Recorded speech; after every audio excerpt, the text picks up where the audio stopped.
Chapter 2. Mr. Sowerberry's Shop. "Here is the boy," said Mr. Bumble. Mr. Sowerberry looked at Oliver. Then he called his wife. "This boy is very small," she said. "Yes, he is small," said Mr. Bumble. "but children grow."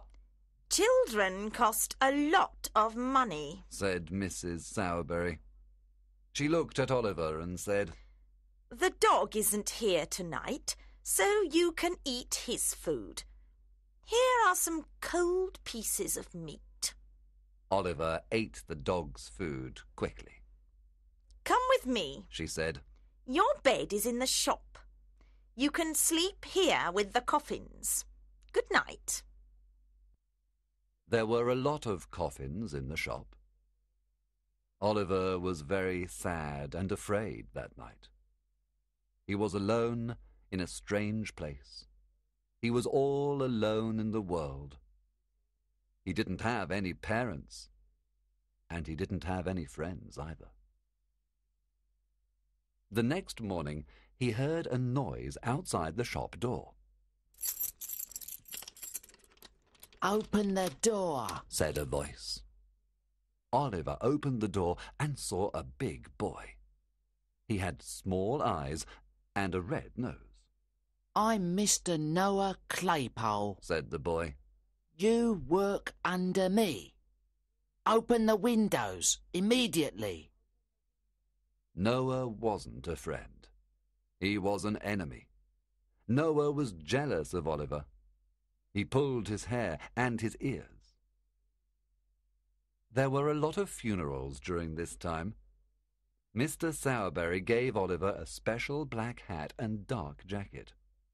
Oliver became a mourner at many funerals. After the first funerals, Mr. Sowerberry asked, "Well, do you like funerals?" Oliver said, "Not very much, sir." One day, Noah said bad things about Oliver's mother. Oliver's face became red with anger. He was furious.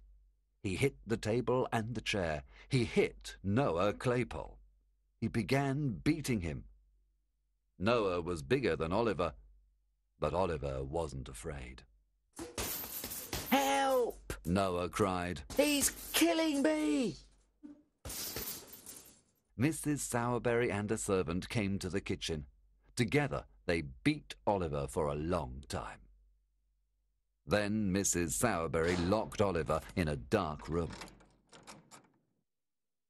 Noah went to call Mr. Bumble. "Oh, Mr. Bumble, sir!" cried Noah. "Oliver wanted to kill me and Mrs. Sowerberry. Please come with me."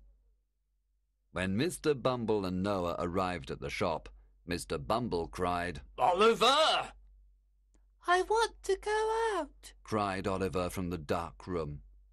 "Do you know this voice, Oliver?" asked Mr. Bumble. "Yes." answered Oliver. "Aren't you afraid?" asked Mr. Bumble. "No," said Oliver in a courageous voice. Mr. Bumble was surprised.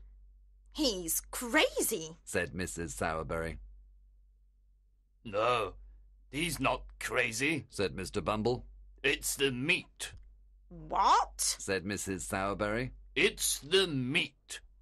You gave him too much meat to eat. At the workhouse we give them porridge, and this never happens." When Mr. Sowerberry came home, he beat Oliver too. But he forgot to lock the door. That night, Oliver fell to the floor and cried all night. He cried too many tears for a little boy. Early the next morning, he put a few clothes in a handkerchief. Then he quietly left Mr. Sowerberry's shop.